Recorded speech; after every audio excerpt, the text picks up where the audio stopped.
part 4 of my story about getting mugged. So now the detectives want to come up to my school. I let them. They come all the way up to Connecticut, an hour and a half away, to ask me more questions, which ended up being pretty pointless because I had told them everything.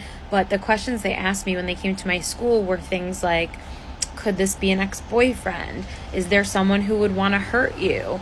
Have you ever dated someone that didn't get along with your dad? Like, weird questions that they realistically just wanted to come to my school so that I would be alone and like my dad wouldn't be present, which none of those things were true. And it kind of pissed me off that they did this, but I guess it's probably procedural, like certain things they have to ask. So whatever, they came all the way to my school basically for nothing. So a couple weeks later, I get a call from the detective and they tell me they need me to come and look at like mugshots because they have a suspect and I need to identify him. I look at the pictures and I identify my assaulter like very easily. And I get this part in my head confused if it was right then and there, if it was a little bit later, but basically they told me that I identified the person they had in custody or as a suspect, and that his own mother turned him in to the cops because she found out that he was mugging people for their iPhones. And essentially they asked me if I wanted to press charges. Now,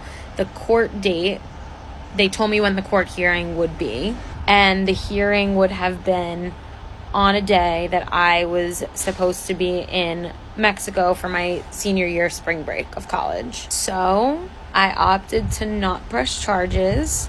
I felt like at this point his own mother is turning him into the police. Like, karma will put this scum of the earth in jail one way or another. I was not the only person that he had attacked, and some people might disagree with my decision, but I just felt like, why ruin something I was looking forward to so much because of what happened to me. Like I said in the beginning, this also happened very close to my house, so I didn't know if these people knew where I lived. Maybe they had watched me come out my front door and followed me. So I chose to not press charges. Maybe not the ending some of you were hoping for, but like I said, he did assault other people, and there were other people that were going to testify on that. Sometimes I feel a little guilty about it, not knowing what the actual outcome is. Did he go to jail?